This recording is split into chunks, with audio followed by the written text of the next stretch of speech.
Hello guys, welcome back to our channel Physics for Everyone. In this video, we are going to discuss some DC Pandey example problems of the chapter Laws of Motion. And this video will be helpful for KVS, NVS, DSSB, HTET and all other state exams, PGT physics exams. And also this will be helpful for the students who are preparing for NEET or IIT JEE. So this session is going to be very important. So let's start. First of all we are going to discuss Lami theorem. मैंने जो theory वाला lecture कराया था उसमें ये topic जो छूट गया था वो मैं यहाँ पे आप लोगों को करा रही हूँ. तो first of all Lami's theorem. Lami's theorem क्या होता है बेटा? देखो यहाँ पे तीन फोर्सेस हैं. अगर तीन फोर्सेस एक ही पॉइंट पे लग रहे हैं, ठीक है, F1, F2, F3 are three forces acting on point O and this object at O is in equilibrium. So F1 क्या होगा? F1 डिवाइड, तो ये थ्योरम ऐसे होगी, F1 divide by sign of angle between F2 and F3. F2 और F3 के बीच में angle है अल्फा, F1 और F3 के बीच में एंगल है बीटा, F1 और F2 के बीच में एंगल है गामा. तो F1 के डिवाइड में आएगा sine of alpha angle. Alpha जो एंगल होगा, मान लो F1 ऊपर लिख रहे हैं तो F2 और F3 के बीच का एंगल आएगा साइन अल्फा. F2 लिख रहे हैं तो 1 और 3 के बीच का एंगल आएगा साइन बीटा. F3 लिख रहे हैं तो 1 और 2 के बीच का एंगल आएगा साइन गामा. ये थ्योरम हम कई क्वेश्चंस में अप्लाई करते हैं, इसलिए इम्पॉर्टेंट है. इसी में बेस्ड हम एक क्वेश्चन कर रहे हैं यहाँ पे. See here what the question says, one end of a string 0.5 meter long is fixed to a point A and the other end is fastened to a small object of weight 8 Newton. यहाँ पे जो object लिया है हमने, इसका wait 8 Newton है, ठीक है. और ये जो स्ट्रिंग की लेंथ है ये कितनी हमें दी हुई है? 0.5 मीटर, ठीक है. It is given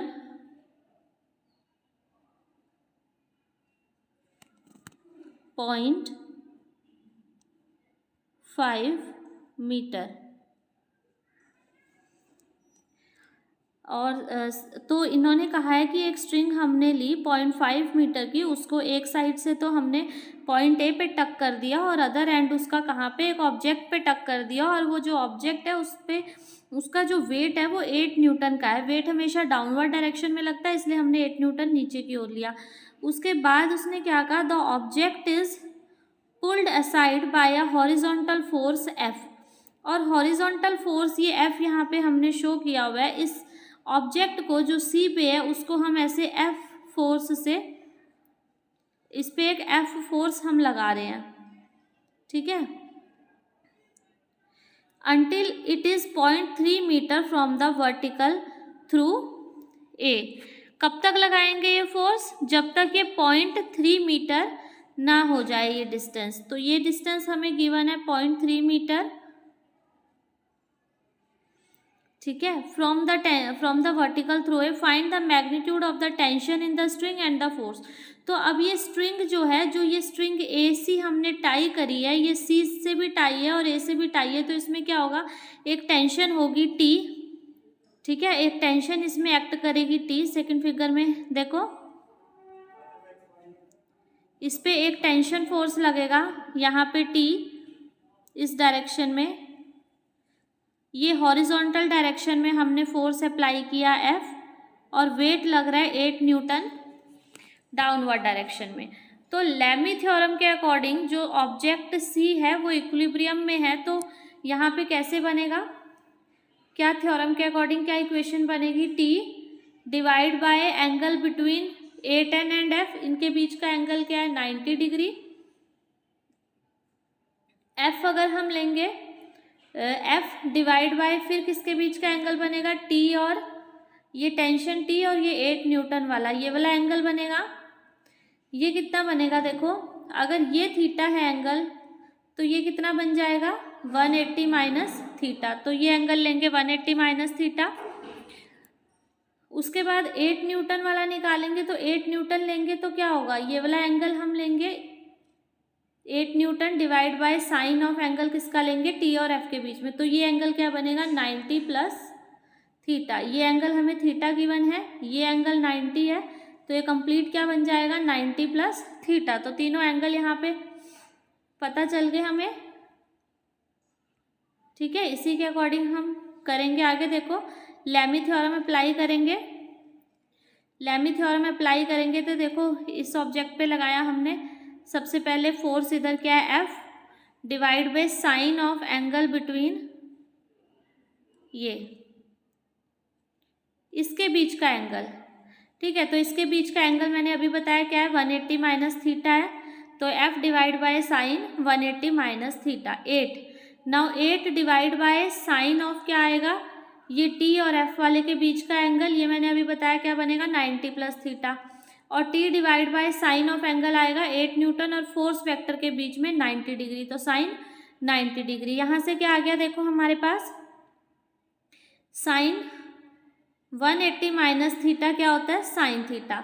sign 180 minus theta कहाँ आएगा, सेकेंड क्वाड्रेंट में आएगा, ठीक है। और सेकेंड क्वाड्रेंट में साइन पॉजिटिव होता है, तो साइन थीटा आ गया is equal to 8 divide by sine 90 plus theta. Sine 90 plus theta ये अगेन सेकेंड क्वाड्रेंट में आ गया, तो ये भी पॉजिटिव होगा, cos theta is equal to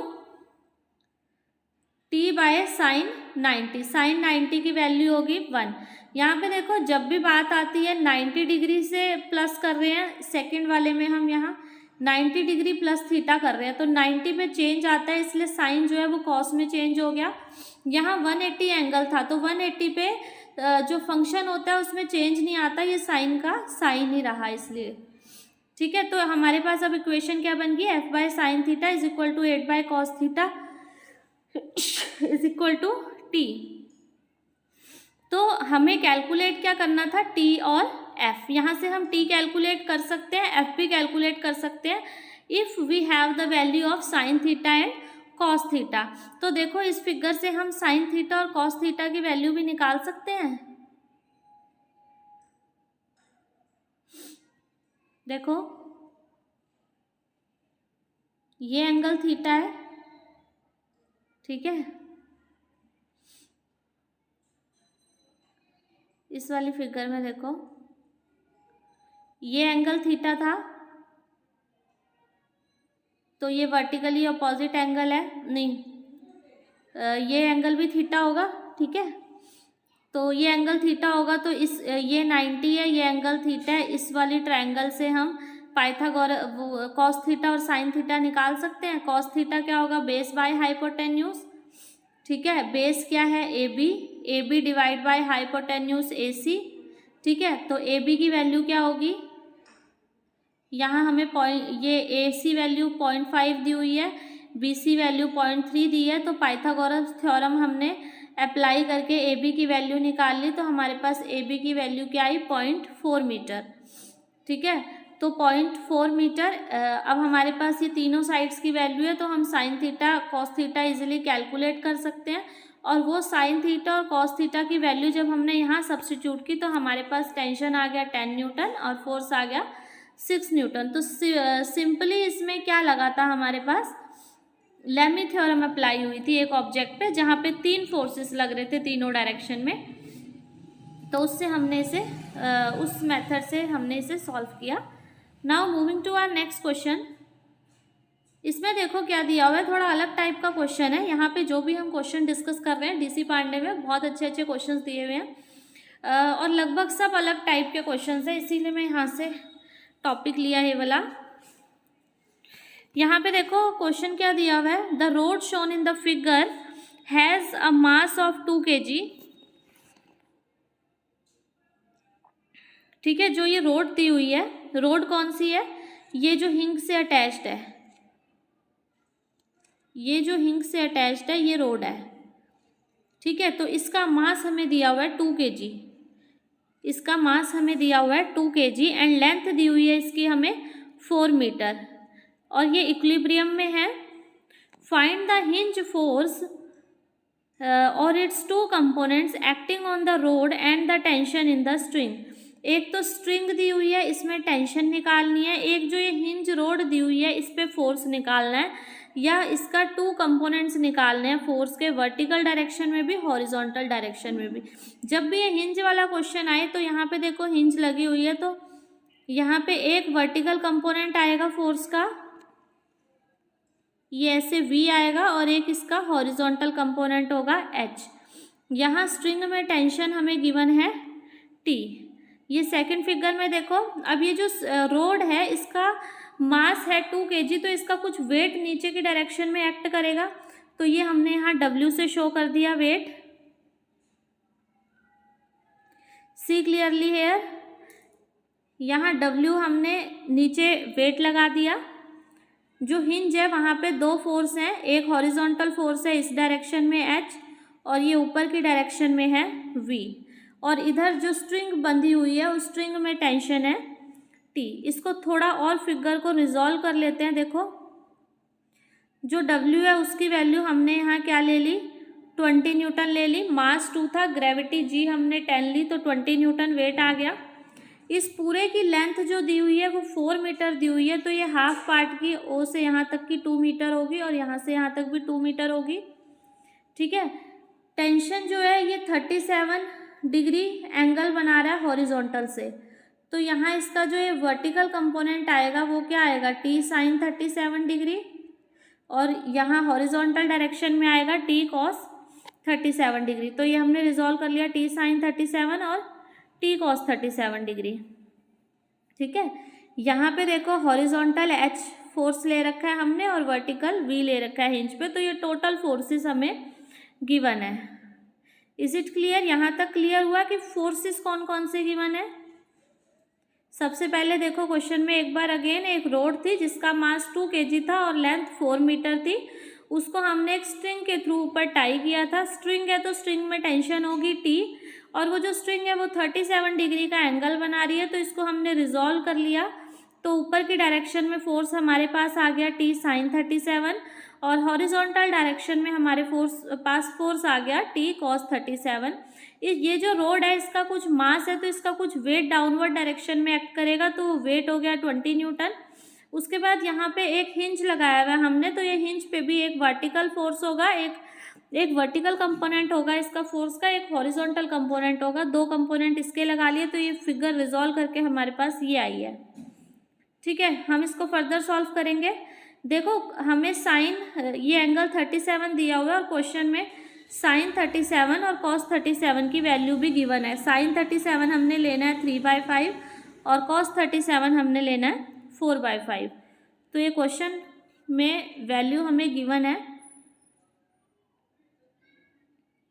ठीक है, तो इसको हम फर्दर सॉल्व करेंगे। देखो डायग्राम हमने बना लिया इसका। अब डायग्राम के बाद क्या करेंगे, पहले एक बार तो लेंगे एक्स डायरेक्शन में नेट फोर्सेस जितने भी हैं एक्स डायरेक्शन में वो। अब एक्स डायरेक्शन में देखो क्या होगा, एक्स डायरेक्शन में एक तो फोर्स है H, एक फोर्स है हमारे पास T कॉस 37, कॉस 37 की वैल्यू 4/5।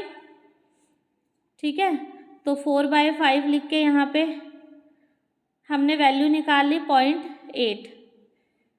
ठीक है, 4/5 करोगे तो 0.8 आएगा, तो 0.8 T इसकी वैल्यू ले ली। तो दो फोर्सेस है H और 0.8 T। तो net forces in X direction is 0, तो H minus 0.8 T will be 0। Similarly net forces in Y direction 0 किए। वाई डायरेक्शन में कौन से फोर्सेस है, देखो एक तो ये वर्टिकल फोर्स है V, एक 0.6 T है, T साइन 37, इसको 3/5 हमने सॉल्व किया तो 0.6 T आ गया। और डाउनवर्ड डायरेक्शन में y की डायरेक्शन में क्या है 20 न्यूटन है। अब देखो दो फोर्स अपवर्ड डायरेक्शन में, एक फोर्स डाउनवर्ड डायरेक्शन में, तो क्या होगा, ऊपर वालों को ऐड कर देंगे V प्लस 0.6 T, और नीचे वाला जो 20 न्यूटन है वो सब्ट्रैक्ट कर देंगे, that will be equal to 0। तो हमने क्या किया, एक्स डायरेक्शन में और वाई डायरेक्शन में नेट फोर्सेस 0 किए, तो हमारे पास यहाँ से दो इक्वेशन आ गई। ठीक है, अब एक तो फोर्सेस ज़ीरो करते हैं, एक टॉर्क ज़ीरो करते हैं, और रीज़न टॉर्क यहाँ पे देखो क्या आएगा,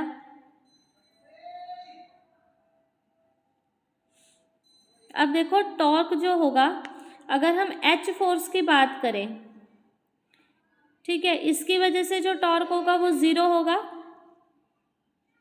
क्योंकि इसी डायरेक्शन में फोर्स लग रहा है एच वाला, और यही जो डिस्टेंस है आर उसकी डायरेक्शन हो जाएगी। एफ और आर में जो एंगल है वो ज़ीरो बन रहा है, और टॉर्क हम लेते हैं आर क्रॉस एफ, यानी कि आर एफ साइन थीटा। तो अगर एंगल ज़ीरो बनेगा तो साइन ज़ीरो ज़ीरो, तो टॉर्क क्या हो जाएगा, ज़ीरो। तो एच वाले फोर्स के लिए टॉर्क क्या हो गया, ज़ीरो हो गया, ठीक है, एच वाला हो गया। अब देखो 20 न्यूटन वाले के लिए, क्या 20 न्यूटन वाले के लिए टॉर्क आएगा, तो 20 न्यूटन देखो फोर्स तो लग रहा है डाउनवर्ड डायरेक्शन में, और आर हमें ऐसे इतना गिवन है 2 मीटर, ठीक है। तो एफ और आर जो है वो आपस में परपेंडिकुलर है, साइन 90 है, तो टॉर्क मैक्सिमम होगा। तो कितना टॉर्क लगेगा, 20, जितना फोर्स है 20 इंटू जो ये डिस्टेंस है 2 मीटर, तो 20 इंटू 2 टॉर्क लग गया यहाँ पे 20 न्यूटन की वजह से। उसके बाद और कौन सा फोर्स है हमारे पास, 0.8 t, इसकी वजह से देखो, अब यहाँ पे देखो फोर्स इस डायरेक्शन में है और ये जो आर है वो इस डायरेक्शन में है, तो थीटा क्या बन गया 180 डिग्री, थीटा 180 बनेगा, साइन विल अगेन भी ज़ीरो, तो टॉर्क क्या हो जाएगा, ज़ीरो। तो t cos 37 की वजह से भी टॉर्क क्या आ जाएगा, ज़ीरो आ जाएगा, ठीक है। अब 0.60 वाला फोर्स जो है, इसमें भी देखो जो फोर्स लग रहा है वो ऐसे लग रहा है, फोर्स की डायरेक्शन ये है और आर की डायरेक्शन ये है, तो परपेंडिकुलर हो गया, 90 डिग्री एंगल बन रहा है, तो टॉर्क मैक्सिमम लगेगा। तो टॉर्क कितना लगेगा, जो फोर्स की वैल्यू है 0.60 इंटू जो ओ से लेके यहाँ तक का डिस्टेंस है यानी कि 4, ठीक है, तो इतना फोर्स लगेगा यहाँ पे, इसकी वजह से भी हो गया, और ये इसकी वजह से देखो v भी तो एक फोर्स है, तो अब देखो v फोर्स लग रहा है लेकिन ये ओरिजिन से ही लग रहा है, तो यहाँ पे क्या है, ये फोर्स की डायरेक्शन है और r यहाँ पे ज़ीरो है, ठीक है। अगर r ज़ीरो होगा तो भी टॉर्क ज़ीरो होगा, ठीक है, तो इसकी वजह से भी जो टॉर्क होगा वो ज़ीरो होगा। तो टॉर्क हमारे पास किन दो फोर्सेस की वजह से आया, 20 न्यूटन वाले फोर्स की वजह से आया, एक 20 न्यूटन वाले फोर्स की वजह से आया और एक 0.60 वाले फोर्स की वजह से आया। बाकी हमने डिस्कस किया कि बाकी फोर्सेस की वजह से कैसे टॉर्क ज़ीरो होगा। तो ये टॉर्क वाली इक्वेशन हमारे पास यहाँ से बन गई, ठीक है,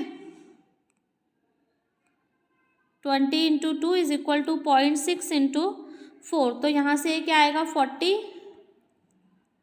is equal to 40/4 is equal to 0.60,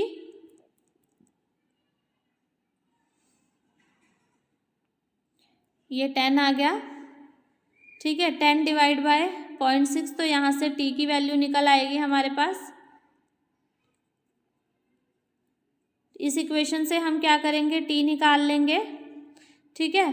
फिर इस t को जब हम इस वाली इक्वेशन में पुट करेंगे तो h की वैल्यू हम कैलकुलेट कर सकते हैं, और उसी t की वैल्यू को हम इस इक्वेशन में सब्स्टिट्यूट करेंगे तो हम v की वैल्यू कैलकुलेट कर सकते हैं। तो इस टाइप से हमारे पास h, v और t आ जाएंगे। और हमसे क्वेश्चन में वही पूछा था, हिंज के जो दो कंपोनेंट है, वर्टिकल कंपोनेंट और हॉरिजॉन्टल कंपोनेंट, यानी कि v और h, उसकी वैल्यू कैलकुलेट करनी है, और एक स्ट्रिंग में टेंशन कैलकुलेट करनी है। तो इस तरीके से हम ये कर सकते हैं यहाँ पे,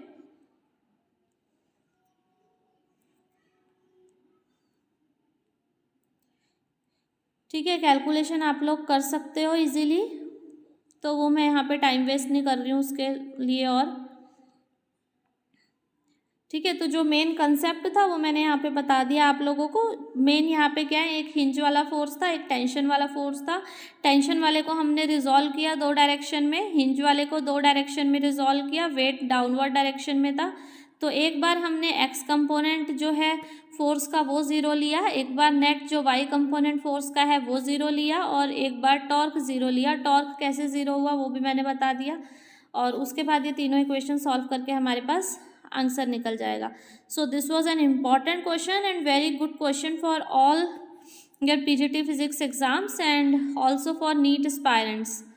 नेक्स्ट क्वेश्चन इज, एक मिनट इसमें और देखो, हमें हिंज फोर्स 2 कंपोनेंट निकालने थे या हिंज फोर्स निकालना था. तो यहाँ पे हमारे पास V और H की वैल्यू निकली है, तो इसको एक बार इसका मैग्नीट्यूड भी निकाल लेंगे. VH और H अगर हमारे पास आ गया तो इस डायरेक्शन में फोर्स है वो हम कैलकुलेट कर सकते हैं. कैसे करेंगे? अंडर रूट V का स्क्वायर प्लस H का स्क्वायर. V और H की वैल्यूज़ हमारे पास है तो वो हम रख के यहाँ पे F कैलकुलेट कर सकते हैं और ये एंगल भी निकाल सकते हैं कि कितना एंगल था. कैसे निकलेगा? tan थीटा करके, tan theta will be equal to ये वर्टिकल जो V की वैल्यू जो आई थी डिवाइड बाय जो H की वैल्यू आई थी, यहाँ से हम थीटा कैलकुलेट कर सकते हैं. वैसे थीटा हमें क्वेश्चन में गिवन है. Now moving to our next question. It is again a different question, अलग टाइप का क्वेश्चन है. देखो यहाँ पे क्या है, in the arrangement shown in figure, in the arrangement shown in figure the strings are light and inextensible. जो strings हैं वो light हैं और inextensible है, यानी कि उनकी लेंथ नहीं बढ़ सकती. The surface over which blocks are placed is smooth surface है, यानी कि फ्रिक्शन हमने काउंट नहीं करना है यहाँ पे. Find the acceleration of each block and tension in each string. तो हर स्ट्रिंग में टेंशन निकालनी है और एक्सेलरेशन निकालनी है हर ब्लॉक की. देखो स्ट्रिंग की जब हम बात करते हैं, स्ट्रिंग में टेंशन फोर्स होता है. तो अगर हम स्ट्रिंग को मासलेस ले रहे हैं, यहाँ पे हमने स्ट्रिंग को मासलेस लिया है, अगर हम स्ट्रिंग को मासलेस ले रहे हैं तो स्ट्रिंग के हर पॉइंट पे टेंशन की वैल्यू सेम होगी. इंपॉर्टेंट बात है ये, इसी की वजह से कई चीज़ें चेंज हो जाती है. मैं इस पे बेस्ड एक क्वेश्चन भी कराऊंगी. तो और अगर हम जो स्ट्रिंग है उसको हम उसका कुछ मास ले रहे हैं, स्ट्रिंग का कुछ मास है, तो टेंशन जो होगी वो हर पॉइंट पे अलग अलग होगी वैल्यू उसकी. ठीक है, यहाँ पे जो हम स्ट्रिंग ले रहे हैं वो मासलेस स्ट्रिंग है. मास वाले क्वेश्चन भी कराऊंगी इस वीडियो में या नेक्स्ट वीडियो में आ जाएगा वो. तो इस यहाँ पे जो क्वेश्चन है इसमें जो है, इसमें स्ट्रिंग का कोई मास नहीं है. ठीक है, 3 ब्लॉक हमें दिए हुए हैं. जो फर्स्ट ब्लॉक है 1 kg वाला, उस पर फोर्स लग रहा है 14 न्यूटन का.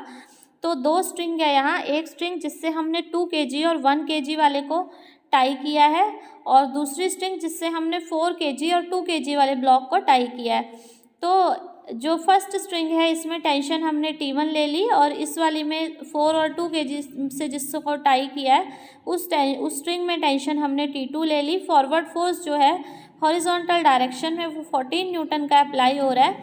We have to calculate acceleration of each block and tension in each string. तो एक्सेलरेशन तो देखो हम आगे से फोर्स लगा रहे हैं 14 न्यूटन का, तो तीनों ब्लॉक मूव होंगे. ठीक है, और स्ट्रिंग जो है वो इनएक्सटेंसिबल है, स्ट्रिंग ज़्यादा एक्सटेंड नहीं कर सकती. तो जिस एक्सेलरेशन से 1 जाएगा उसी एक्सेलरेशन से 2 भी जाएगा. ठीक है, ऐसा तो नहीं है कि 1 आगे को चला गया और 2 वहीं पे रहेगा. ऐसे तो क्या होगा, या तो स्ट्रिंग ब्रेक हो जाएगी, ठीक है, सिस्टम ही ख़त्म हो जाएगा हमारा. और स्ट्रिंग एक्सटेंड तो हो नहीं सकती है, तो 2 को भी उसी एक्सेलरेशन से जाना पड़ेगा और 4 को भी. तो तीनों की एक्सेलरेशन क्या होगी? ए होगी. तो हमने यहाँ पे ऐसे किया, देखो ए एक्सेलरेशन से ये तीनों मूव कर रहे हैं हॉरिजॉन्टल डायरेक्शन में एक्स एक्सिस की तरफ. तो अब यहाँ पे देखो नेट फोर्स क्या होगा? F 14 न्यूटन दिया हुआ है. F का फॉर्मूला क्या होता है? ma. फोर्स यहाँ क्या दिया हुआ है? 14 न्यूटन.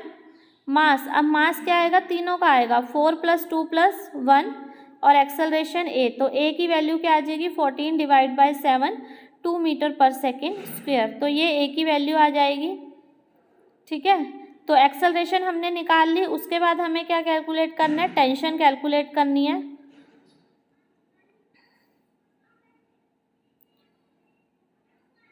अब टेंशन देखो, जो 1 kg वाला है, सबसे पहले ये देखो जो 4 kg वाला है, 4 kg वाले पे क्या हो रहा था? इधर को टेंशन लग रही थी T2.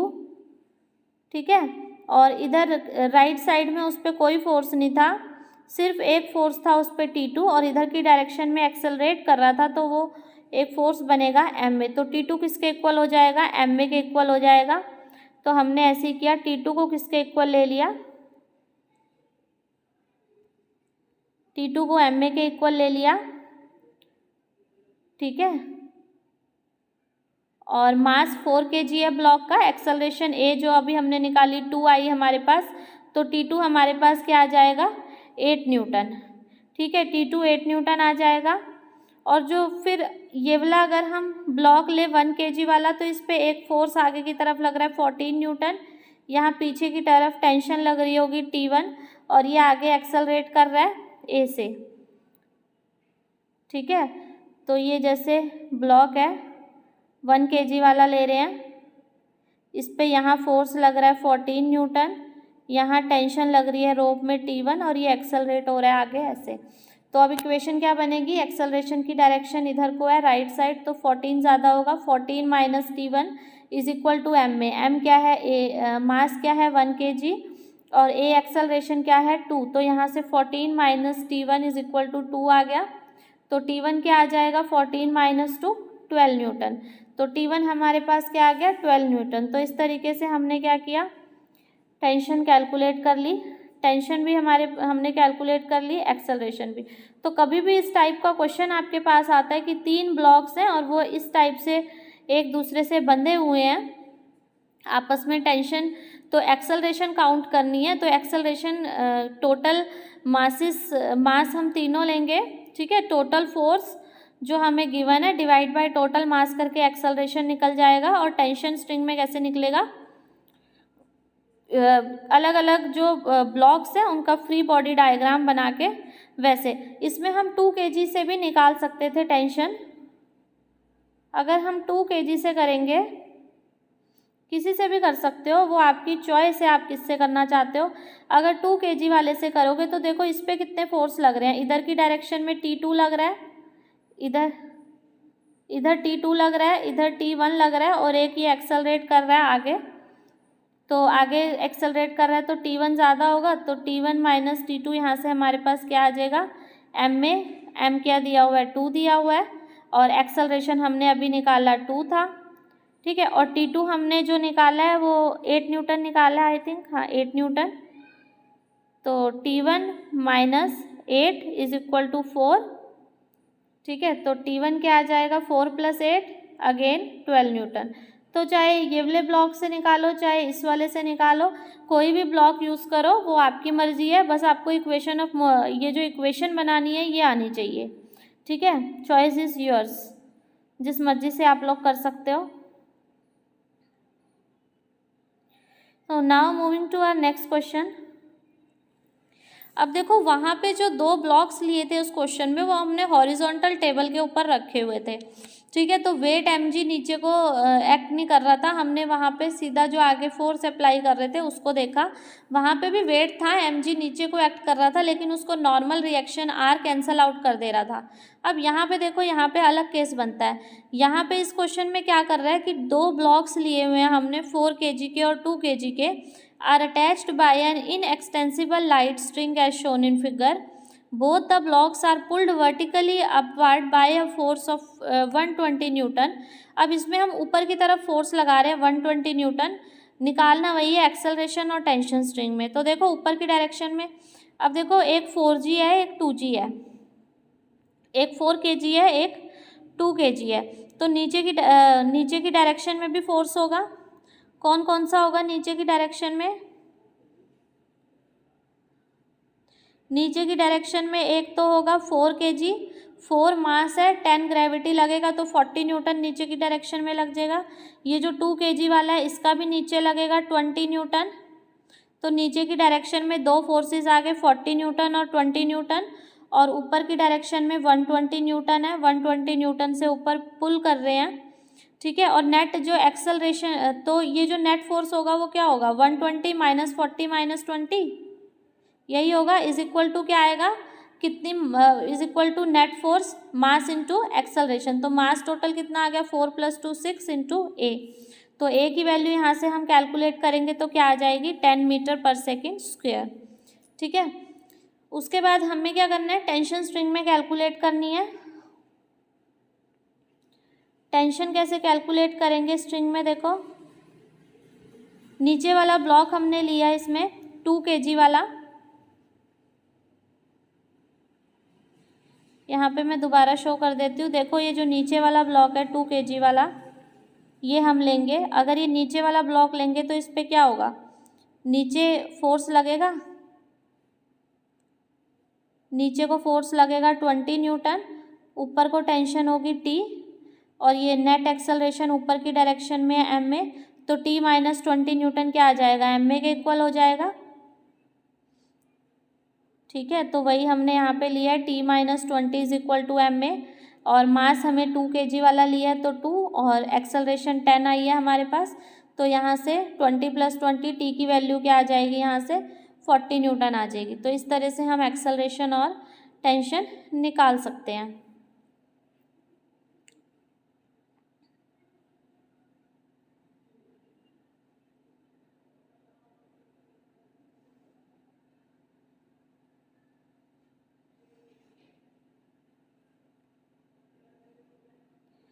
नाउ नेक्स्ट क्वेश्चन, एक और क्वेश्चन है। देखो यहाँ पे वहाँ पे क्या था, सिर्फ इतना पार्ट हमें दिया हुआ था क्वेश्चन में, पिछले लास्ट क्वेश्चन में। इस बार हमने एक पुल्ली ले ली है, तो ये पूरा सिस्टम हमारे पास ये बन रहा है। तो इसमें भी वही करना है, एक्सेलरेशन निकालनी है और टेंशन निकालनी है। अब देखो यहाँ पे जो फैक्ट है वो देखो, पहले एक पुल्ली ली हुई है हमने, ठीक है। ये जो स्ट्रिंग है ये एक स्ट्रिंग है, एक रोप है, चाहे रोप ले लो स्ट्रिंग ले लो, और ये जो दो अटैच है ये दूसरी वाली से अटैच है। तो यहाँ पे टेंशन T1 आएगी, यहाँ पे टेंशन T1 आएगी, ठीक है, और यहाँ पे टेंशन अलग होगी, यहाँ पे टेंशन क्या हमने ली है, T2 ली है, ठीक है। दो अलग स्ट्रिंग है तो दोनों में टेंशन अलग अलग होगी, ऊपर वाली में T1 ले ली, नीचे वाली में T2 ले ली। अब नेट वेट तो यहाँ पे ज़्यादा, यहाँ पे 6 kg और 4 kg है, यहाँ पे 2 kg है, तो इसका वेट तो कम है, तो ये कहाँ जाएगा, ऊपर की डायरेक्शन में जाएगा। तो यहाँ एक्सेलरेशन क्या है, अपवर्ड है, और यहाँ एक्सेलरेशन क्या है, डाउनवर्ड है, ठीक है। इस फैक्ट को यूज़ करके आगे हम इस क्वेश्चन को सॉल्व करेंगे। देखो वही निकालना है हमें, एक्सेलरेशन ऑफ और टेंशन। सबसे पहले देखो एक्सेलरेशन निकाल लेते हैं। एक्सेलरेशन कैसे निकलेगा, यहाँ पे क्या है, ये कितना बना, फोर्स 6 kg यानी कि 60 न्यूटन, प्लस ये कितना बना 40 न्यूटन, माइनस इधर वाला हो जाएगा माइनस, वो कितना बनेगा 20, डिवाइड बाई ये नेट फोर्स हो गया, divide by total mass. Total mass कितना है, 6 + 4 + 2 12, ठीक है। तो यहाँ से हमारे पास एक्सेलरेशन आ जाएगी 20/3 मीटर पर सेकेंड स्क्वेयर। अब हमें निकालनी है टेंशन स्ट्रिंग में। तो हमने पहले क्या किया, 2 kg वाला ब्लॉक लिया। 2 kg वाले में देखो टेंशन लग रही थी ऐसे ऊपर की डायरेक्शन में T1, और नीचे वेट लगेगा 20 न्यूटन।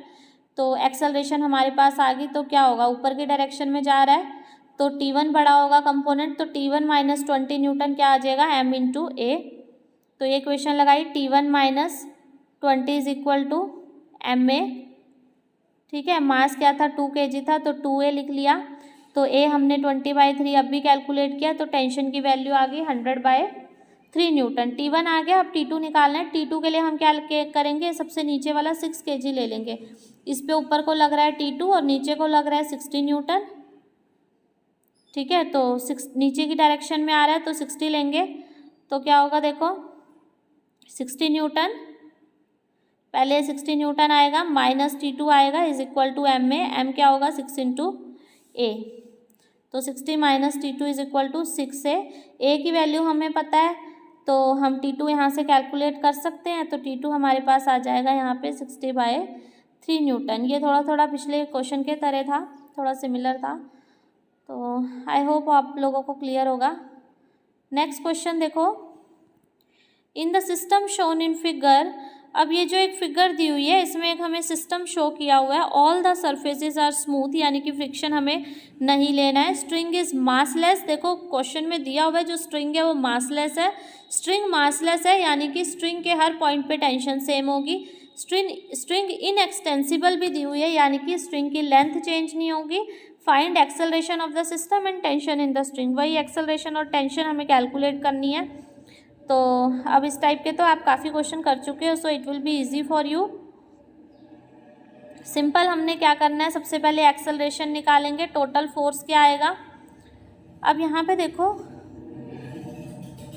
इसका वेट नीचे को एक्ट कर रहा है 4 kg, तो यहाँ पे डाउनवर्ड डायरेक्शन में फोर्स होगा 40 न्यूटन। ठीक है, यहाँ पे जो फोर्स होगा 20 kg डाउनवर्ड डायरेक्शन में, इसको ये नॉर्मल फोर्स बैलेंस कर लेगा। ठीक है, तो वो हम यहाँ पे नहीं लेंगे, जो इस एक्सेलरेशन की डायरेक्शन में जो फोर्स है वो हमें लेना है। ठीक है, तो एक्सेलरेशन की डायरेक्शन में 40 न्यूटन है, तो वो हम लेंगे। तो नेट फोर्स हमारे पास क्या निकल गया, 40 डिवाइड बाय मास टोटल क्या है 4 + 2, तो एक्सेलरेशन आ गई हमारे पास 20/3। अब हम इस पर फिर वही, यहाँ 40 है तो नीचे को आ रहा है, सिस्टम नीचे को आ रहा है, तो 40 वाला ज़्यादा होगा, तो 40 - t क्या हो जाएगा, ma के इक्वल हो जाएगा। मास हमारे पास ये कौन सा दिया हुआ है, 4 दिया हुआ है, तो 40 - t = 4a हो जाएगा। तो यहाँ से हम t कैलकुलेट करेंगे तो क्या आ जाएगा, 40 - 4a। एक्सेलरेशन की वैल्यू 20/3 हमने अभी कैलकुलेट की है, वो हम यहाँ पे सब्स्टिट्यूट कर देंगे, तो टेंशन की वैल्यू हमारे पास आ जाएगी 40/3। तो इस टाइप से हम इस क्वेश्चन को सॉल्व कर सकते हैं।